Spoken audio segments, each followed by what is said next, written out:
Olá, seja muito bem-vindo então ao meu canal no YouTube. Se não se inscreveu no canal, aproveite a oportunidade para se inscrever, porque hoje nós iremos conversar sobre o último informativo do Superior Tribunal de Justiça, informativo de número 735 do Superior Tribunal de Justiça. Eu vou aparecer aqui com alguma frequência para comentar informativos do STJ e do Supremo Tribunal Federal, por uma razão bastante óbvia. Você, para passar em concurso de carreira jurídica, você que está se preparando para concurso de carreira jurídica, sabe da importância de ler os informativos, de conhecer a jurisprudência das cortes.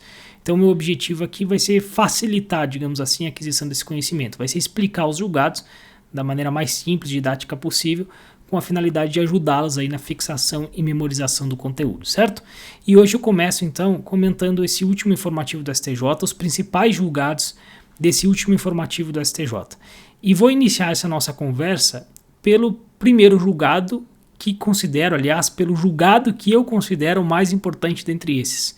Quer dizer, aquele julgado que, na minha opinião, é o mais relevante e que vai cair bastante em provas de concurso.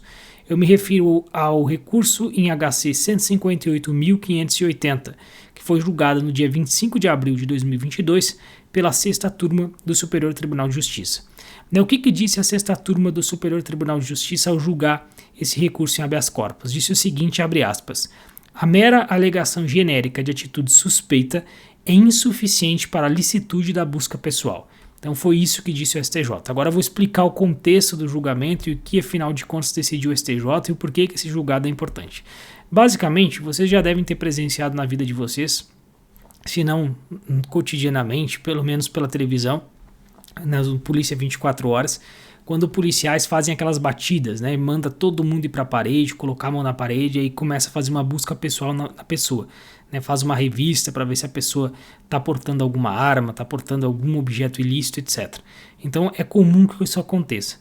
A discussão que foi levada até o STJ é, pode fazer isso? Em que circunstâncias é possível você proceder uma busca pessoal sem um mandato judicial? Quer dizer, quando que a autoridade policial ela pode, por iniciativa própria, proceder à busca pessoal sem um mandato judicial, sem uma autorização do juiz? A resposta para essa pergunta está lá no artigo 244 do Código de Processo Penal. O artigo 244 do Código de Processo Penal diz o seguinte, abre aspas, a busca pessoal independerá do mandato, e aí vem o que nos interessa, no caso de prisão ou quando houver fundada suspeita de que a pessoa esteja na posse de arma proibida ou de objetos ou papéis que constituam um corpo de delito. Então, já numa primeira leitura do artigo 244, a gente chega à conclusão de que essa iniciativa de realizar a busca pessoal, ela é uma iniciativa que tem limites, que ela não pode ser feita pela mera vontade do agente policial. Ela depende de certas circunstâncias, ou seja, há necessidade aqui de que haja fundada suspeita de que a pessoa esteja na posse de arma proibida ou de objetos ou papéis que constituam um corpo de delito. O STJ deu concretude a essas expressões, né? O STJ deu aplicabilidade a esse dispositivo, deu uma interpretação a esse dispositivo, explicou o que significa cada uma dessas expressões que foram colocadas na lei e quais são as consequências que advêm da sua inobservância. Então o que o STJ disse primeiro? Primeiro o STJ disse o seguinte, fundada suspeita. O que é fundada suspeita? Fundada suspeita significa probabilidade. Há uma probabilidade. Tudo bem, mas probabilidade do quê? Probabilidade de que a pessoa que vai ser averiguada, que vai sofrer essa busca pessoal, esteja na posse de arma proibida ou de objeto ou papéis que constituam um corpo de delito.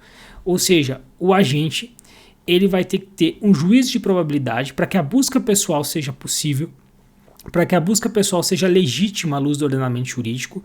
O agente policial ele tem que demonstrar que há probabilidade de que ele poderia justificar que havia naquele instante probabilidade de que aquela pessoa ela estava em posse de drogas, armas ou objeto que constitua corpo de delito de uma infração. Por exemplo, um celular roubado, um celular furtado.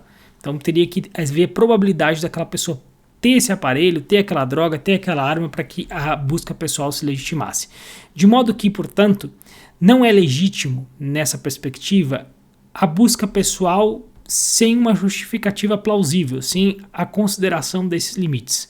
Não se admite a busca pessoal, e aí vem a parte importante do STJ, não se admite a busca pessoal em caráter preventivo. O STJ disse isso expressamente no julgado, quer dizer, a busca pessoal não pode ser uma estratégia da polícia ostensiva. Não admite-se a busca pessoal em caráter preventivo para saber se o sujeito cometeu um delito, para saber se o sujeito, em tese, ele praticou algum crime. Não. A busca pessoal, ela tem caráter probatório. Então não é uma medida que deve ser tomada corriqueiramente para promover a segurança pública de modo indiscriminado, para tentar evitar ali, abordando várias e várias pessoas o cometimento de infrações. Não. A busca pessoal ela tem caráter probatório. E por ter um caráter probatório, há que se estar diante dessas limites. Quer dizer, há que se existir fundadas suspeitas, ou seja, um juízo de probabilidade, há que se existir probabilidade de que aquela pessoa que vai sofrer a busca pessoal, ela esteja na posse de drogas, de armas ou de bens que constituem um corpo de delito de uma infração. Então essa foi a conclusão que o STJ chegou, a primeira conclusão que o STJ chegou. Com base nessa primeira conclusão que a Corte chegou, o STJ afirmou que não satisfaz essa exigência de fundadas suspeitas a mera alegação genérica por parte da autoridade policial de que haviam indicativos de que aquele sujeito estava cometendo infração, de que houve uma denúncia anônima que diz que aquele sujeito estava portando, sei lá, drogas, ou argumentos intuitivos do agente policial. Não, não basta que o agente policial diga que aquele cara estava com uma atitude suspeita, por exemplo. Ele estava com uma atitude suspeita, e aí o policial vai lá e averigua. Não pode, esse tipo de argumento não é legítimo, ele não legitima a busca pessoal. Por quê? Porque é um argumento que não revela o juízo de probabilidade. Ele é um argumento que não demonstra que naquele instante havia probabilidade que aquela pessoa estava portando drogas, estava portando armas ou, enfim, portando objetos que constituem um corpo de delito da infração. Então há uma necessidade de que o agente policial consiga explicar depois por que ele abordou aquela pessoa. Quer dizer, o agente policial depois ele vai ter que explicar: eu abordei aquela pessoa porque isso e aquilo, e isso e aquilo significa que havia ali todo um contexto que indicava para mim que aquela pessoa estava com drogas. Então ele vai ter que explicar. E aí a autoridade judicial vai dizer: não, realmente, diante desse contexto havia aí um juízo de probabilidade de que aquela pessoa estava com drogas. Então argumentos mais genéricos, como uma atitude suspeita, não é legítimo, não são argumentos legítimos, não são argumentos que legitimam a busca pessoal. Então essa é uma conclusão importante do STJ. Tudo bem, mas e se for feita a busca pessoal sem a observação desses limites? Quer dizer, a gente já entendeu que para que seja feita uma busca pessoal em alguém, há necessidade de fundadas suspeitas. Há necessidade de que haja probabilidade que aquela pessoa esteja na posse de bens que constituam corpo de delito de uma infração. Mas e se a autoridade policial não pudesse ter ou não tivesse, na época, condições de formar esse juízo de probabilidade, mas mesmo assim procedeu à busca pessoal, e ao proceder à busca pessoal encontrou drogas? Então imaginemos a seguinte circunstância: o cara estava trafegando lá na rua, normalmente, a autoridade policial olhou para ele, não tinha fundada suspeita de nada, mas mesmo assim resolveu mandar ele botar lá a mão na parede e tal, foi lá, olhou no bolso do cara e encontrou drogas. E aí, o que acontece? Quais são as consequências disso? Quer dizer, quais são as consequências desse descumprimento das fundadas suspeitas, da existência de fundadas suspeitas para a realização da busca pessoal? A consequência é que as provas que foram obtidas nessa abordagem devem ser consideradas provas ilícitas pelo Poder Judiciário. Quer dizer, o Judiciário ele deve considerar que essa abordagem ofendeu o artigo 244 do CPP e, portanto, deve desconsiderar as provas que foram obtidas a partir de então. Nesse caso, nesse exemplo que eu dei do sujeito que então foi pego com droga no bolso, anulando-se esse flagrante, anulando-se essa prova que se obteve, o sujeito vai ser absolvido. Então foi essa a conclusão a que o STJ chegou. Por que o STJ chegou a essa conclusão? O STJ chegou a essa conclusão com base no artigo 244 do Código de Processo Penal, que eu acabei de ler.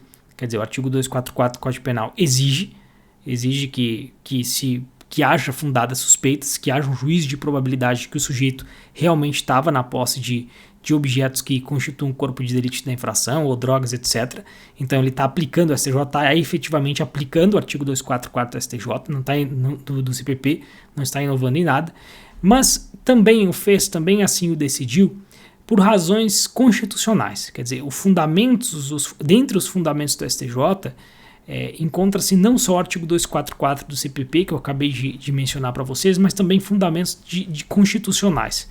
Primeiro fundamento: quando você faz uma busca pessoal, você restringe, ainda que menor medida, mas você restringe a liberdade da pessoa, né? E qualquer restrição à liberdade de alguém deve passar pelo crivo do princípio da proporcionalidade, ou pelo crivo da regra da proporcionalidade. Então a medida tem que ser adequada, necessária e proporcional em sentido estrito.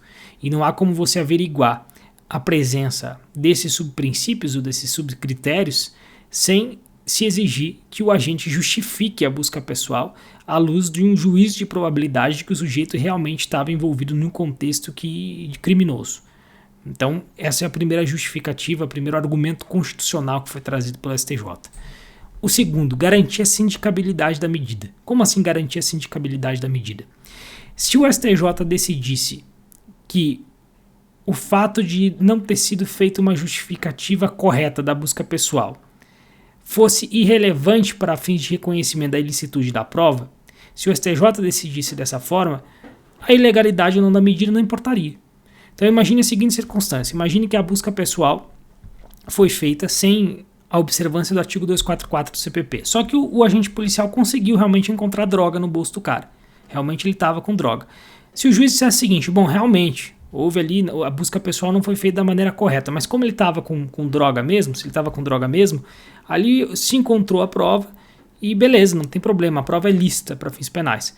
Então a discussão sobre se foi feita corretamente a busca pessoal não perderia todo sentido, né? Porque seria sempre legitimada a posteriori, quer dizer, a busca pessoal seria sempre legitimada a posteriori, quer dizer, eu encontrei drogas, se eu encontrei drogas, então está certa a minha busca.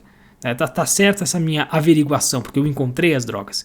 Então, se fosse sempre legitimada a posteriori essas buscas pessoais, essa discussão perderia todo sentido, porque só vai para o judiciário, evidentemente, aquelas buscas pessoais em que se encontraram drogas, em que se encontrou bens que constituem um corpo de delito do sujeito. O que não, quando não é encontrado nada, não vai para o judiciário. Então, é justamente para garantir essa sindicabilidade da medida que se reconhece, dentre outros fundamentos, a ilicitude da prova obtida a partir daí. E o terceiro argumento, que me pareceu bem interessante do STJ, foi o de evitar o racismo estrutural. E aqui me parece que não é necessário nem gastar muito argumento com isso, né? Basta perguntar, né? Se você for de pele branca, como eu, provavelmente você nunca vai ter sofrido uma abordagem pessoal na vida. Eu nunca fui abordado, nunca sofri abordagem pessoal, nunca me mandaram ir contra a parede e averiguar se eu estava, enfim, utilizando alguma droga ou coisa do tipo. Então, se você é de pele branca, né, da classe média alta, provavelmente você nunca sofreu uma abordagem. Agora, se você for negro, provavelmente você já sofreu isso, né? Então, ainda que você tenha uma condição social boa. Eu tenho um colega da magistratura que vive sendo parado em blitz, né? Porque muito provavelmente por causa da cor da pele, né? Eu não sou parado em blitz, ele vive sendo parado em blitz. Então, também como forma de evitar o racismo estrutural, é que o STJ entendeu que tem que ter sim fundamento para que você faça essa busca pessoal, quer dizer, tem que ter esse juízo de probabilidade, né? A autoridade policial tem que demonstrar que havia probabilidade de que o sujeito estava envolvido num contexto criminoso para que ela possa fazer a busca pessoal em alguém, certo? Então, em síntese, esse foi o julgado do STJ, né, o primeiro julgado que eu gostaria de comentar para vocês, que é um julgado bem importante da Corte, em que a Corte afirmou, então, de novo, que a mera alegação genérica de atitude suspeita é insuficiente para a licitude da busca pessoal. Então, se aquelas averiguações, né, todo mundo vai para a parede e começa a olhar no bolso da galera para ver se encontra alguma coisa, aquilo não é legítimo. Só é legítimo se existir um juízo de probabilidade que aquelas pessoas estavam envolvidas no contexto criminoso, senão não é legítimo. E essa justificativa tem que ser feita depois, né? E se o juiz considerar que aquela medida não se justificava a priori, a prova obtida pela busca pessoal deve ser anulada. Então essa foi a decisão do Superior Tribunal de Justiça, um julgado bastante importante da Corte. O segundo julgado que eu gostaria de comentar com vocês é o agravo no RESP 1.013.333. Foi julgado no dia 3 de maio de 2022 pela primeira turma do Superior Tribunal de Justiça. Agora são julgados mais simples, né? Segundo a primeira turma, abre aspas, vou ler o resumo do julgado e depois vou comentar ele para vocês. A primeira turma do STJ decidiu, abre aspas, promovido o leilão do bem pelo credor hipotecário, a permanência do mutuário no imóvel caracteriza a posse de má-fé. Fecha aspas. Basicamente, o que aconteceu aqui, né? Alguém adquiriu um imóvel do credor hipotecário, essa pessoa fez um financiamento com essa instituição e não pagou os valores do financiamento, né? Ficou inadimplente. Houve o leilão desse imóvel, esse imóvel foi leiloado e um terceiro adquiriu esse imóvel. Apesar do terceiro ter adquirido esse imóvel, o devedor não saiu do imóvel, ficou lá nesse imóvel por mais algum tempo. E aí o STJ discutiu o seguinte, discutiu se esse devedor que ficou no imóvel estava de boa fé ou se estava de má fé, se a posse dele era de boa fé ou se a posse dele era de má fé. Por que isso é importante?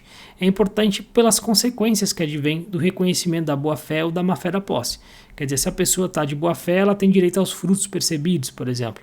Ela tem direito à indenização das benfeitorias. Se a pessoa está de má fé, ela não tem direito a nada disso. Então, o reconhecimento da boa-fé ou da má-fé tem a ver com isso, quer dizer, tem a ver com as consequências que advêm dessa posse. Quer dizer, a pessoa vai ter direito às benfeitorias que ela realizou no imóvel, ela pintou o imóvel, ela construiu alguma coisa nova lá no imóvel, ela vai ter direito à indenização ou não vai ter direito à indenização.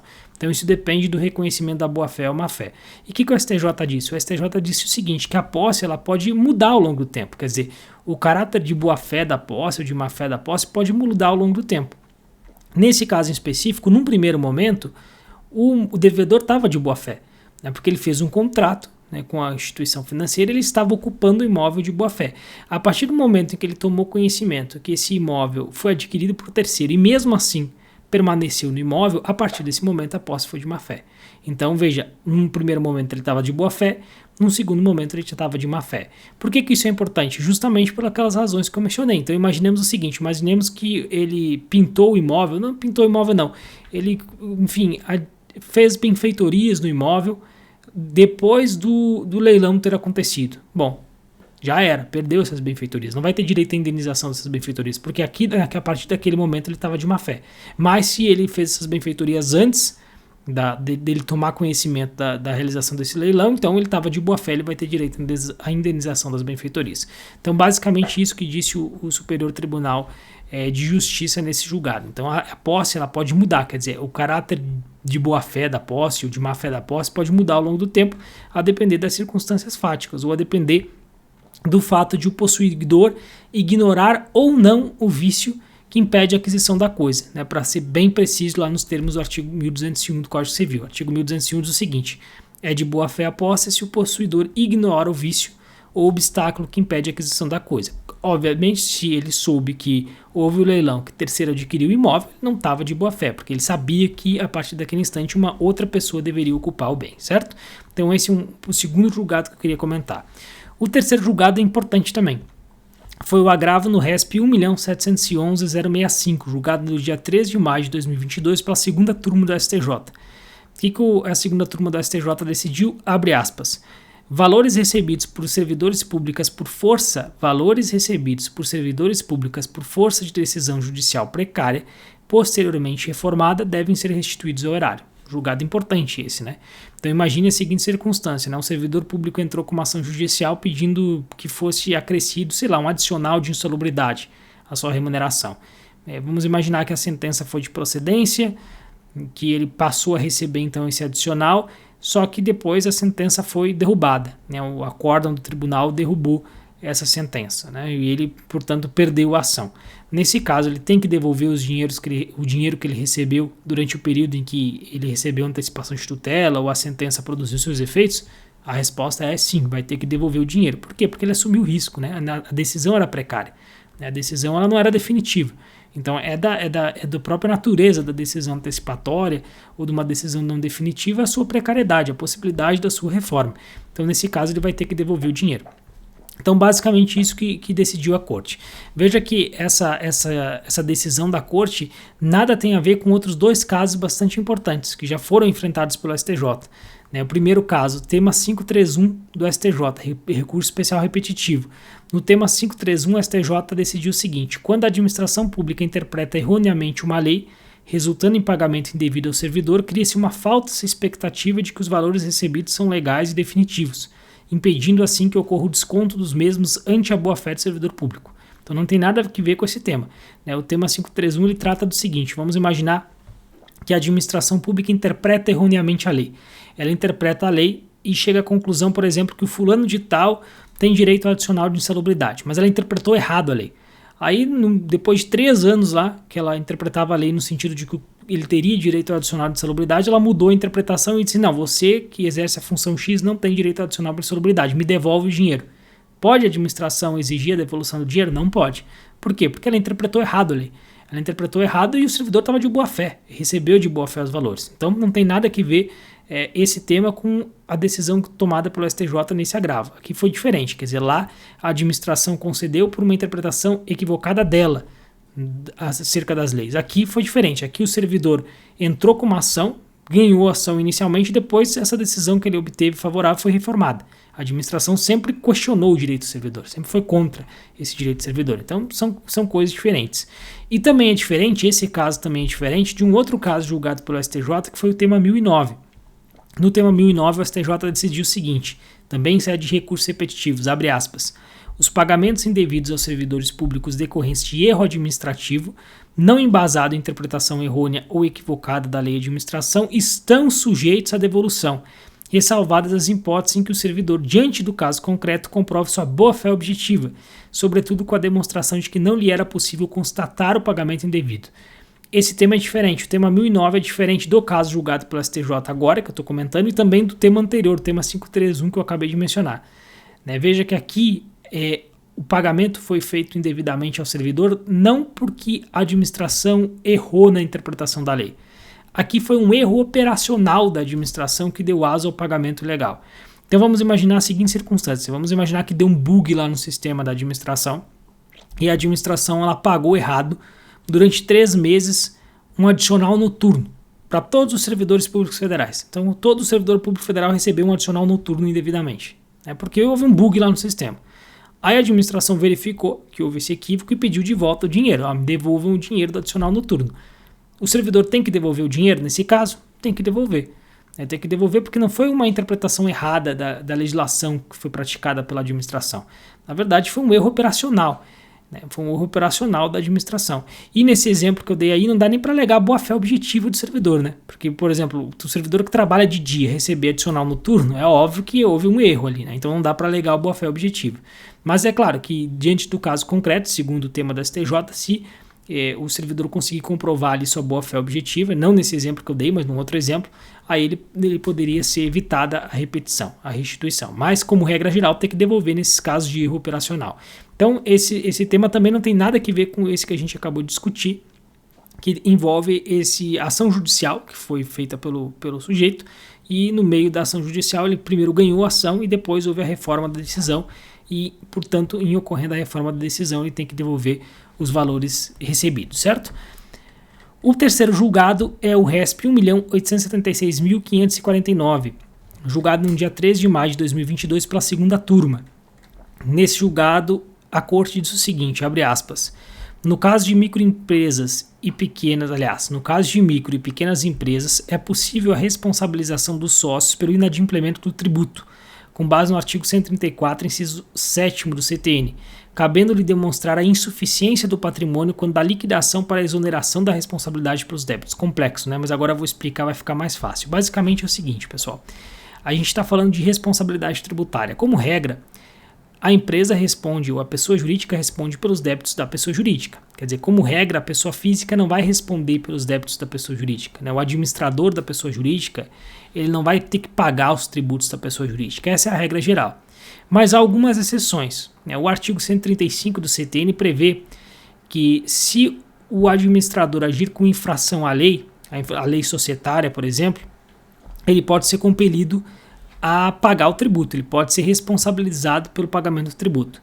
Um exemplo clássico de infração à lei, um exemplo mais corriqueiro de infração à lei que autoriza o redirecionamento da execução ou que autoriza a cobrança do tributo do sócio ou do sócio administrador ou do administrador é quando ocorre a dissolução irregular da sociedade. O que significa isso? Quando uma empresa não funciona mais, não dá mais certo do ponto de vista econômico, os administradores, os sócios, eles têm o dever de pedir a dissolução da pessoa jurídica. Eles têm que dissolver a pessoa jurídica. Mas não tem mais dinheiro, então pede a falência. Tem o dever de pedir a autofalência da pessoa jurídica. Mas ela tem que ser dissolvida. Dissolvida corretamente, seja mediante o pagamento de todos os credores e baixa na junta comercial, seja através da autofalência. E aí o patrimônio da pessoa jurídica vai ser discutido pelos credores e eles vão receber de acordo com a sua preferência legal. Mas essa empresa tem que ser dissolvida regularmente. O que acontece com muita frequência? Com muita frequência, simplesmente a pessoa jurídica fecha as portas, e o sócio vai embora. Fechou as portas, tchau, não faz baixa, não faz autofalência, não faz nada. Aí, nesse caso de dissolução irregular, admite-se que os sócios sejam responsabilizados, que os sócios administradores ou administradores sejam responsabilizados, tenham que pagar o tributo devido pela pessoa jurídica. Então já é jurisprudência pacífica do STJ. Por que eu disse isso? Porque no caso das micro e pequenas empresas é diferente, é um pouco diferente. Por que é um pouco diferente? Porque as microempresas e as empresas de pequeno porte, para que elas sejam dissolvidas regularmente, elas não precisam apresentar certidão negativa de débitos tributários. Então, uma empresa que não seja microempresa ou empresa de pequeno porte, para ela pedir a baixa dela, ela tem que apresentar a certidão negativa de débitos tributários. Se ela não tiver certidão negativa, ela não vai conseguir baixar. E aí, talvez a alternativa para ela seja unicamente pedir a falência, a autofalência. No caso das empresas de pequeno porte, microempresas, não. Elas conseguem fazer a baixa dela sem a apresentação de certidão negativa. Só que aí a Lei Complementar 123 de 2006, ela diz o seguinte, bom, se você conseguir fazer isso, se você baixar a empresa sem apresentar certidão negativa, você pode, você baixa a empresa, mas os sócios ficam solidariamente responsáveis pelo pagamento do tributo. E aí eles podem ser responsabilizados pelo pagamento do tributo. Essa lei é válida, porque é uma lei complementar. O STJ aplica essa Lei Complementar 123, mas ele faz uma ressalva importante.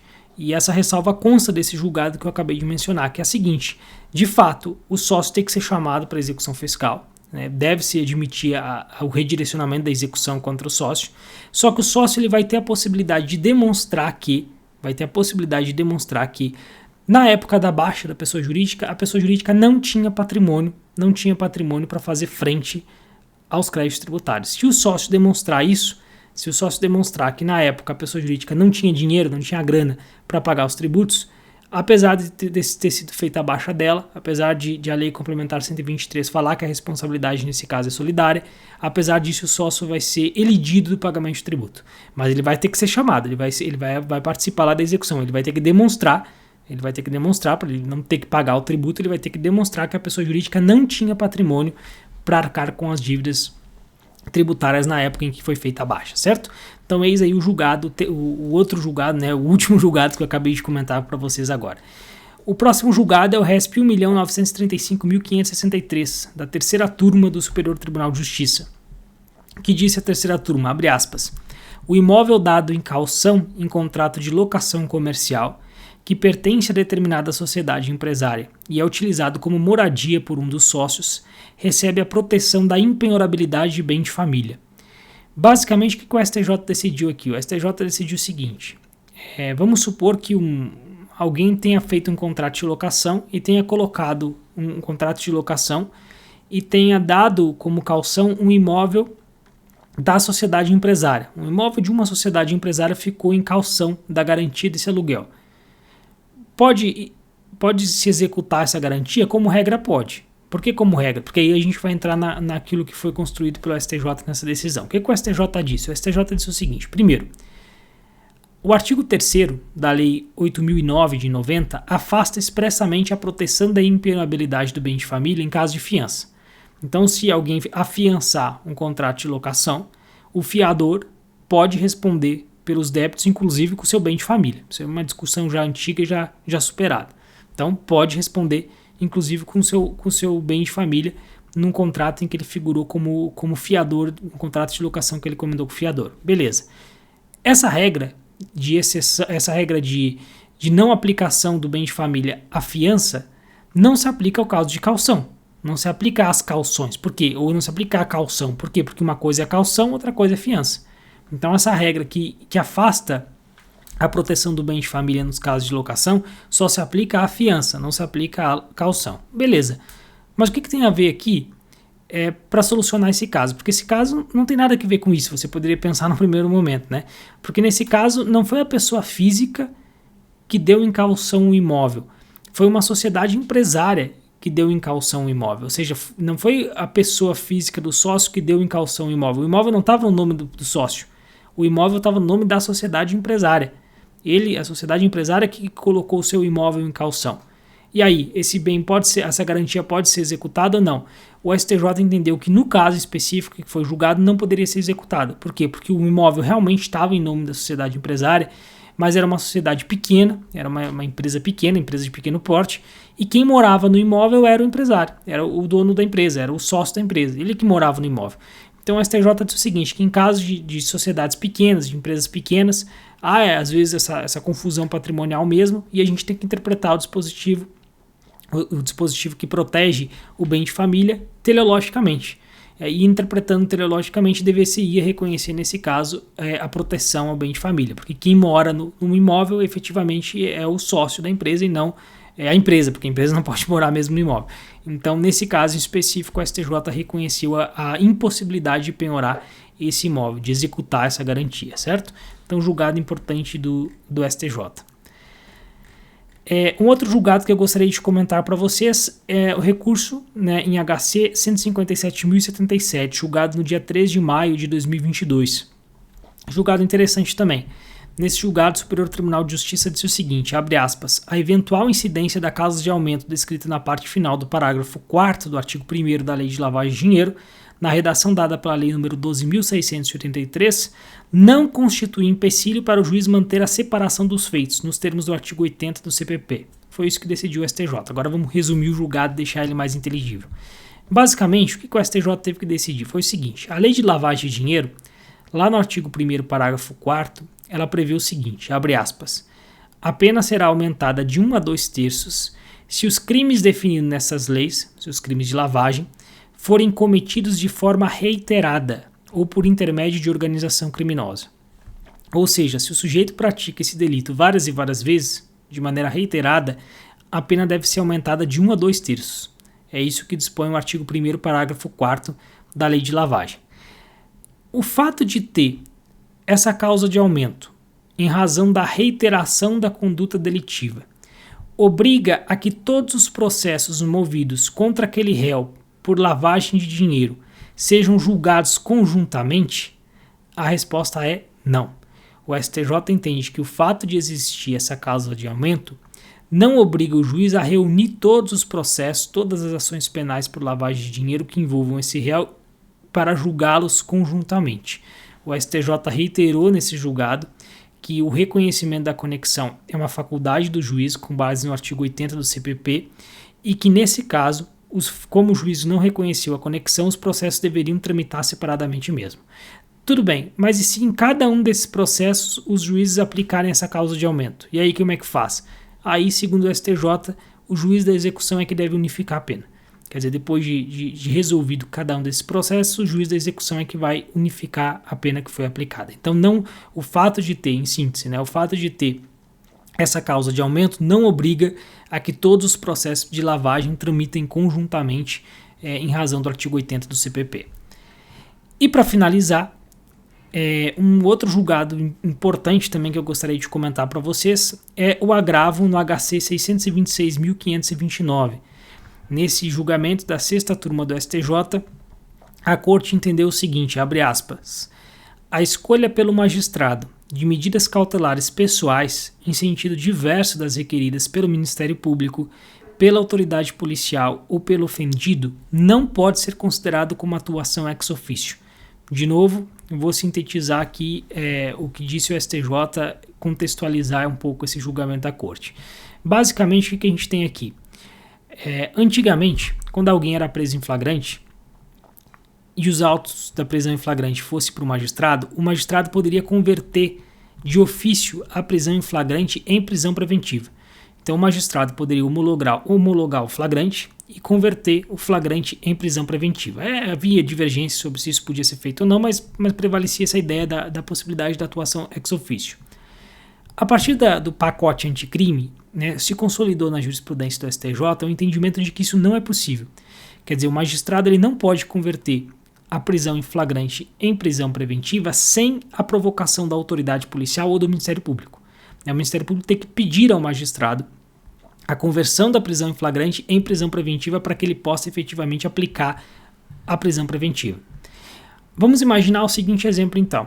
Vamos imaginar que chegou um auto de prisão em flagrante, o juiz o intimou ao MPF, e o MPF disse o seguinte, não há necessidade da prisão preventiva, eu estou pedindo para que o sujeito seja liberado, mas eu quero que seja estipulado uma cautelar para que esse sujeito não saia da comarca sem avisar o juízo. Então pediu lá a aplicação da cautelar de proibição de sair da comarca sem avisar ao juízo. Foi esse pedido que fez o MPF. Vamos imaginar então que o juízo analisou a petição do MPF e disse, bom, MPF, de fato, como você não pediu a prisão preventiva, eu vou soltar o sujeito, liberte-se o sujeito. No entanto, eu vou aplicar como cautelar essa cautelar que você me sugeriu, o compromisso do sujeito de não sair da comarca, mas eu vou aplicar mais uma cautelar. A cautelar para que esse sujeito não mantenha contato com as testemunhas que presenciaram o delito. Pode o juiz fazer isso? Quer dizer, pode o juiz acrescentar uma cautelar além daquela mencionada pelo MPF, pelo MP? Ou pode o juiz alterar a cautelar, ou seja, aplicar uma outra cautelar que não aquela sugerida pelo MPF, ou o juiz está vinculado às cautelares que foram apontadas pelo Ministério Público Federal?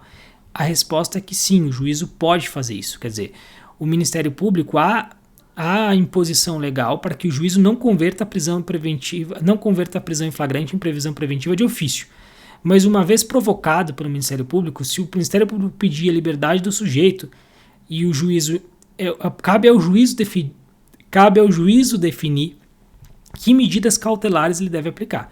Quer dizer, não é papel do MP decidir quais são as medidas cautelares que devem ser aplicadas. É o juízo que vai decidir quais são as medidas cautelares aplicáveis à luz da suficiência delas, né? À luz da sua necessidade e suficiência. Então é o magistrado que faz essa avaliação.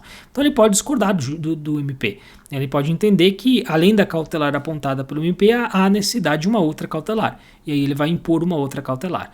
E é claro que o sujeito, né, tem o direito de se... O paciente, né, o réu, o acusado, o investigado, o preso, o custodiado, ele tem o direito de se insurgir contra essa cautelar se ele achar que for excessiva. Mas o juiz pode, sim, aplicar uma outra cautelar ou acrescentar uma outra cautelar além daquela colocada pelo Ministério Público Federal, porque ele não está vinculado ao parecer do MPF nessa perspectiva. Ele pode optar pela imposição de outras cautelares, desde, claro, o faça legalmente, né, considerando, como eu disse, a necessidade e suficiência das medidas, certo? E com isso, então, a gente encerra esse vídeo, ficou um pouquinho longo, em que eu comentei aí os principais julgados, aqueles julgados que me pareceram mais relevantes do STJ nesse último informativo da corte. Se gostou do vídeo, já sabe, comenta o vídeo, curte o vídeo, se inscreve no canal. Se ficou com alguma dúvida, também deixe seu comentário aqui, que a gente vai conversando por aqui, a gente vai interagindo, tá bom? Grande abraço para vocês e até a próxima.